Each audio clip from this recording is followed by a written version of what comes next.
We've always been a dual-income family, and Mom was always career-focused, David once told me. I had taken his word for it, assuming his mom, my mother-in-law, was not that interested in family matters. My name is Mary. I'm 42 and work part-time. 8 years ago, I married David, who is 4 years older than me. Unfortunately, we haven't been blessed with children. As David said, his mom was a career woman.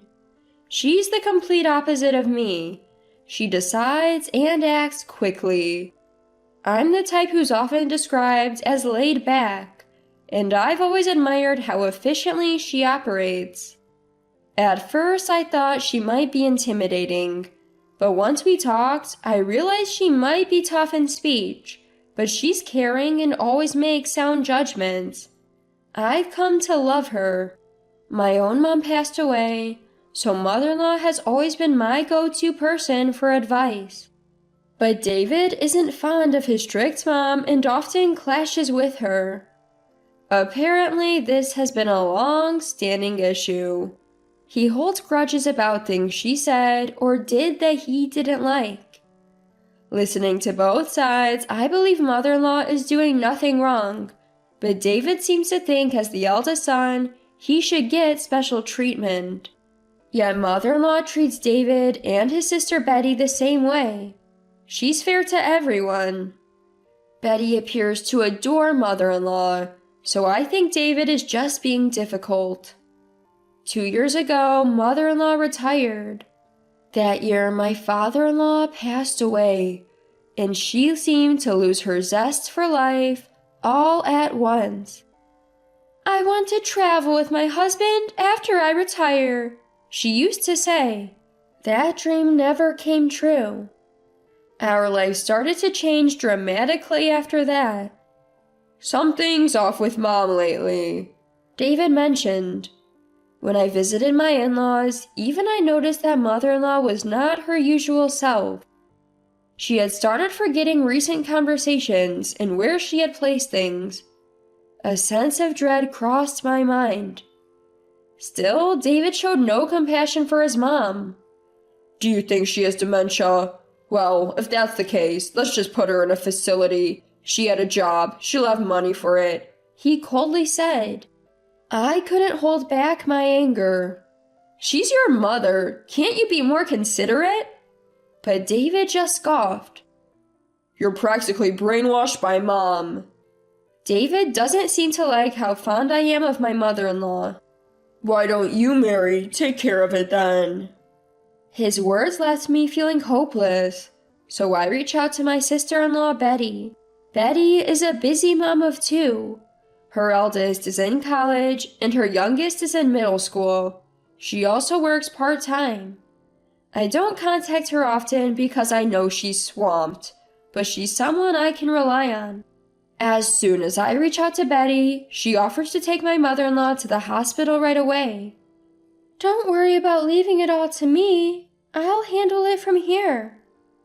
She says this, but I'm worried about my mother-in-law too. So I decided to go to the hospital with her. After multiple visits and tests, my mother-in-law gets diagnosed with dementia. They say it's probably because she retired and then her lifestyle changed dramatically, especially after the loss of my father-in-law. She needs a significant level of care. We all gather to talk about it, including David and Betty's husband. Surprisingly, David steps up. Why don't we move in together and take care of Mom? Betty has her hands full with the kids. We already live near my in-laws, so our life wouldn't change much if we moved in. In contrast, Betty's family would have to change school districts, which would be a big deal. So I prepare myself for caregiving. We now live together with my in-laws.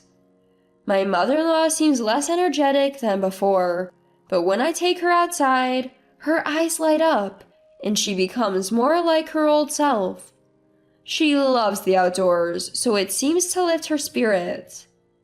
Thankfully, her dementia hasn't progressed much. On David's day off, I suggest going for a walk together.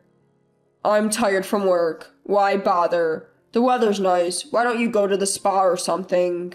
David had said he would help, but in reality, I'm the one doing all the caregiving. What does he think he's doing? Still, the idea of going to the beach is a good one. I'll look for a place we can visit for the day. When I tell my mother-in-law, she's thrilled, so we drive to a nearby spa. We enjoy the spa and a meal, but when we get back, David is nowhere to be found. He didn't say anything about going anywhere. I call him concerned, but he doesn't answer. Instead, I get a text message. He says he'll be late because he's out drinking with friends. I had a bad feeling. Growing impatient with David's late return, I was about to go to bed when I heard a car pull up outside. Carefully peeking out of the upstairs window, I saw David getting out of an unfamiliar car. Quickly, I captured the moment with my phone's camera. It was too far to see clearly, but it seems like a woman was in the driver's seat. I couldn't really tell what was going on. But from that day, I decided to keep a close eye on David's activities. 3 months had passed since then. My mother-in-law's condition seemed a bit better than before.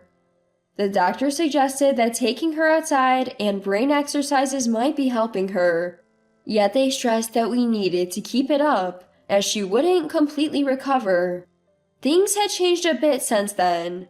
I started teaching her a bit of piano, and she began attending day services. She even made some new friends of her age, which seemed to be a good influence on her. Actually, when I first proposed the idea of her attending day services, David said something unbelievable. He was the one initially talking about putting her in a facility, but when it came to using day services, he said, "That will reduce our inheritance. Why can't you just take care of her at home, Mary?" David strongly opposed the idea, calling it a waste of money. But Betty retorted, "Well then, David, why don't you take care of Mom for a day? Give Mary a break."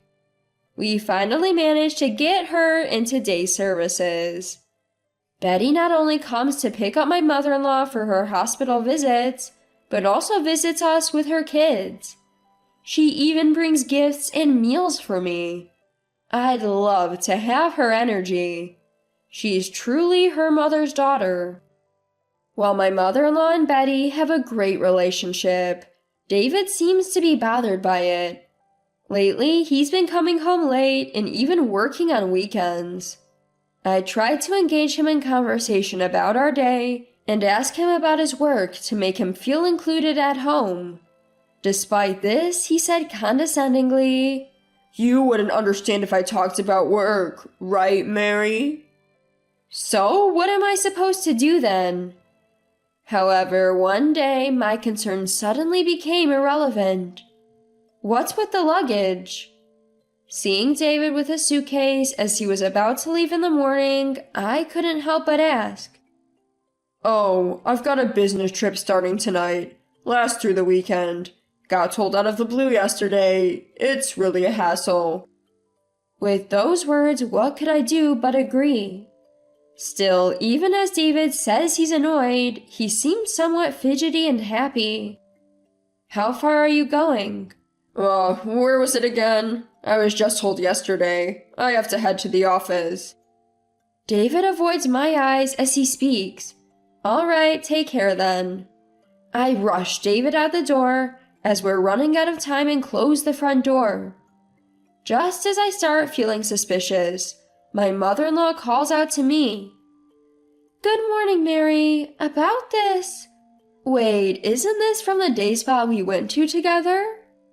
What mother-in-law is holding is a partially cut out flyer from that spa. I think it's something we both received and then discarded because we didn't need it. Upon closer look, it's a clipped coupon. Mother-in-law and I exchange glances. Mother-in-law goes back to her room and shows me her diary. Ever since being diagnosed with dementia, she says she started keeping a journal. In it, there are entries that express suspicions about David's infidelity. Mother-in-law apologizes to me. I'm sorry for not saying anything. I couldn't tell whether what's written here is true, and before I knew it, it's come to this. I'm at a loss for words for a moment. The next words that come out are simply, I see. Mother-in-law's face looks like she's about to cry. That's when I put on a smile. Thank you. Now I can be sure. Mother-in-law's expression changes completely. I tell her that I, too, had suspicions about David's fidelity, but couldn't bring it up for fear of making her sad. Today, mother-in-law seems to be in good spirits, almost as if she doesn't suffer from dementia. I'm now certain about David's infidelity, but want proper evidence. When mother-in-law asks what I want to do, I am able to clearly say that I want a divorce. Upon hearing this, mother-in-law starts making a phone call. About an hour later, the doorbell rings. The person who comes in is a former colleague of mother-in-law. It turns out mother-in-law used to work at a law firm, and this person is a lawyer specializing in divorce cases. She never thought that she'd be helping to sue her own son. I spoke with the lawyer to figure out what steps to take next. Just as we were discussing this, the doorbell rings again. It's Betty who walks in. I'm so sorry for my good-for-nothing brother. I was surprised by Betty's deep apology, but it was comforting to know she was on my side. The next day, my mother-in-law and I head to the spot in Betty's car. There, we see the car that has dropped David off at our house several times. And then we spot David with a woman. I took photos with my camera and noticed something shocking. The woman was holding a small boy. My heart was pounding. I had previously found a child's toy in David's bag. When I asked, he said he might have gotten it while dining out with a colleague's family, and that he would return it. At the time, I took his word for it, but now I wonder if the toy belonged to this child. We gathered the evidence and went back home. I decide to go through with the divorce and set the plan in motion. First, I call the moving company. I consulted with you yesterday. Can we move out immediately? The company checks and says, yes, we can. My mother-in-law and I quickly pack our essentials, and I call another service. Within an hour, the movers arrive and quickly load up our belongings. We leave our stuff at Betty's place, and she helps us rent a monthly apartment.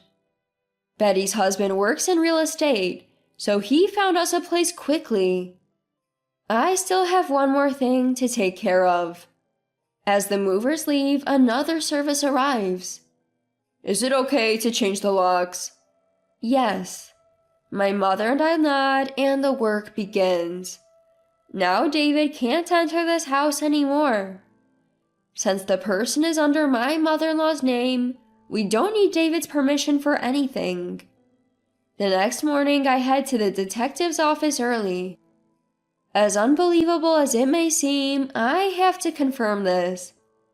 If there's a secret child, the investigation will reveal it. I believe a wife has the right to know about her husband's situation, and so I reviewed the investigation result. Of course, just as I suspected. I was shocked. My husband David had a secret child. The child I saw yesterday must be David's. Cheating on me, having a child, and secretly acknowledging paternity? That's despicable. I'm done having feelings for David. I'm going to get him back good. That night, I received a call from David. Hey, I can't unlock the door. What's going on? Open the door, will ya?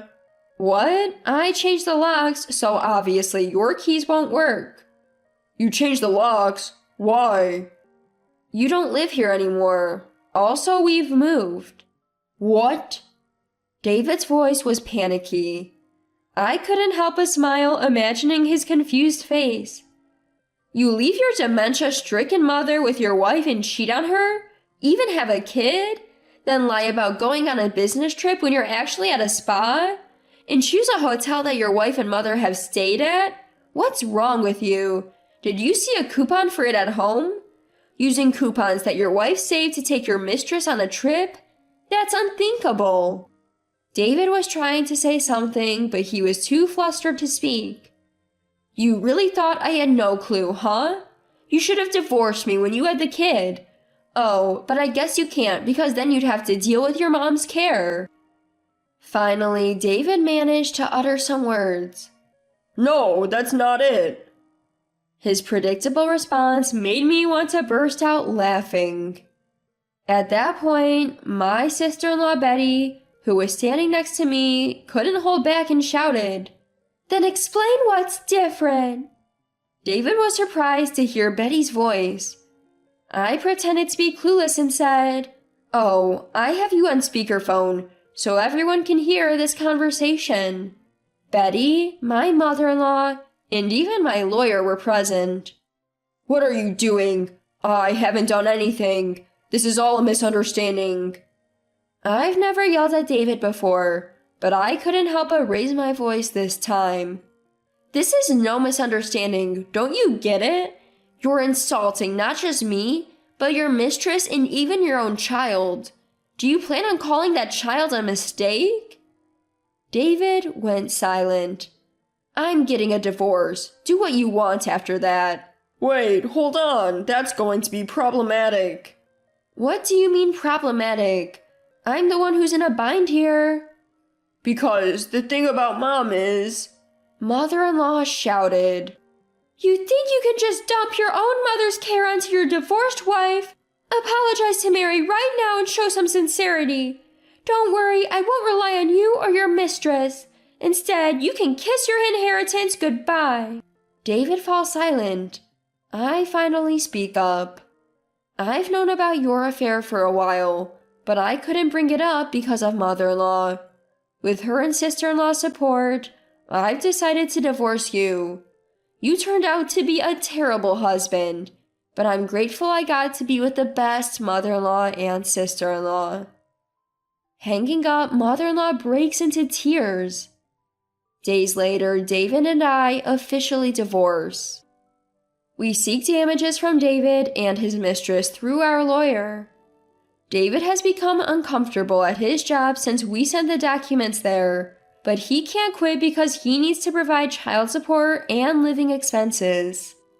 Thanks to his unwarranted actions, the alimony increased significantly, and I was able to secure a considerable amount.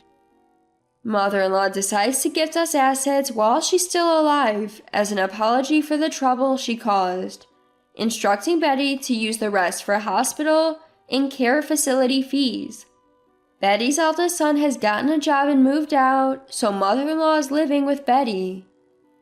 I've bought an apartment nearby and continue to maintain a good relationship with mother-in-law and Betty's family. And, at mother-in-law's suggestion, I've become a certified music therapist, providing piano performances and guidance at day services, leading a fulfilling life.